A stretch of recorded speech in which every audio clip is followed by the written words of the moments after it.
கர்த்தருடைய பரிசுத்தமான நாமம் மகிமைப்படுவதாக.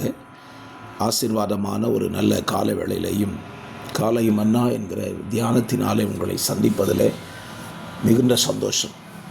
கிருபையாய் கர்த்தர் தந்த நாளுக்காக கர்த்தருக்கு நன்றி சொல்வோம். இந்த நாள் மே மாதம் 27ஆம் தேதி செவ்வாய்க்கிழமை காலவேளை. இந்த காலவேளையிலையும் தேவனாகிய கர்த்தருடைய வார்த்தையை நாம் சிந்திக்க கர்த்தர் நமக்கு உதவி செய்வாராக. இந்த நாளுக்கான வேத தியான பகுதி எண்ணாகமம் 35ஆம் அதிகாரம். இந்த அதிகாரத்தில் மொத்தமாக 34 வசனங்கள் இந்த அதிகாரத்தில் இருக்கிறது. இஸ்ரவேல் புத்திரர்கள் கானான் தேசத்துக்குள்ளே பிரவேசித்த பிற்பாடு அந்த தேசத்தில் அடைக்கல பட்டணத்தை ஏற்படுத்தும்படி கர்த்தர் சொன்னார். தவறாய் ஒருவன் கொலை செய்து விட்டானால், மற்றவனை தீமைப்படுத்தி அல்லது துன்பப்படுத்தினால் அவன் ஓடி ஒளிந்து கொள்ளக்கூடியதான அல்லது பாதுகாக்கப்படக்கூடியதான ஒரு பட்டணத்தை ஏற்படுத்துங்கள் என்று சொன்னார். இதை இஸ்ரவேல் புத்திரருக்கு பிரமாணமாக சொல்லியிருக்கிறார். இன்றைக்கு அடைக்கல பட்டணம் இஸ்ரவேல் தேசத்திலே பிரமாணமாக இருக்கிறது. இன்றைக்கு அடைக்கல பட்டணம் என்று சொன்னால் நாம் எல்லாரும் அறிந்திருக்கிறோம். கோபத்தினாலே, பகையினாலே, வைராக்கியத்தினாலே கொலை செய்கிறவர்கள் கொலை செய்துவிட்டு நேராக காவல்துறையில் போய் சரணடைகிறார்கள். இதுதான் அடைக்கல பட்டணமாக இன்றைக்கு கருதப்படுகிறது. தேவன் ஏன் இந்த அடைக்கல பட்டணத்தை கொடுத்தார் என்றால் 34ஆம் வசனத்தில் இப்படி சொல்லப்பட்டிருக்கிறது: நீங்கள் குடியிருக்கும் என் வாசஸ்தலமாகிய தேசத்தை தீட்டுப்படுத்த வேண்டாம்.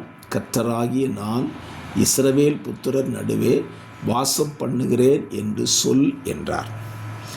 ஆண்டவர் தேசத்தின் நடுவில் இந்த அடைக்கல பட்டணத்தை ஏற்படுத்த காரணம் என்ன அப்படின்னா, அவரே சொல்லுகிறாரு, என் வாசஸ்தலமாகிய தேசத்தை தீட்டுப்படுத்த வேண்டாம். தேவனுக்கு வாசஸ்தலம் எது? வானம் எனக்கு சிங்காசனம், பூமி எனக்கு பாதபடி என்று சொன்னாரே. அப்படியானால் தேசம் என்பது தேவனுடையது தான். அந்த தேவனுடைய தேசத்தை நாம் தீட்டுப்படுத்தக்கூடாது என்பதிலே கர்த்தர் மிக தெளிவாக இருக்கிறார். ஏன் தீட்டுப்படுத்தக்கூடாது என்றால், ஆண்டவர் தம்முடைய ஜனத்தின் நடுவிலே வாசம் பண்ணுகிற தேவனாய் இருந்தார்.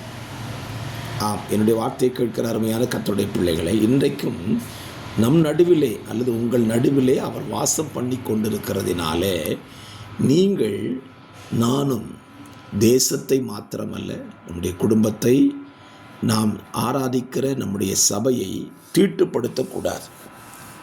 காரணம், அவர் நம் நடுவில் என்ன செய்கிறார்? வாசம் பண்ணுகிறார்.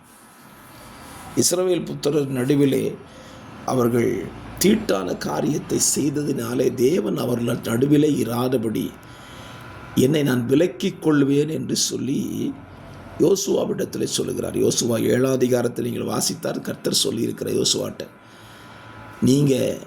நான் உங்கள் நடுவில் இருக்க மாட்டேன்னு சொல்லிட்டார். காரணம், அவர்கள் தேவனுக்கு தீட்டான காரியத்தை செய்து விட்டார்கள். ஆண்டவர் இதற்கு என்ன வழி சொல்லி கொடுக்குறார் பாருங்கள். அந்த தீட்டை உன் நடுவிலிருந்து நீ அகற்றி விட்டால் நான் உன்னோடு கூட பயணிக்க வருவேன் என்று சொல்லுகிறார்.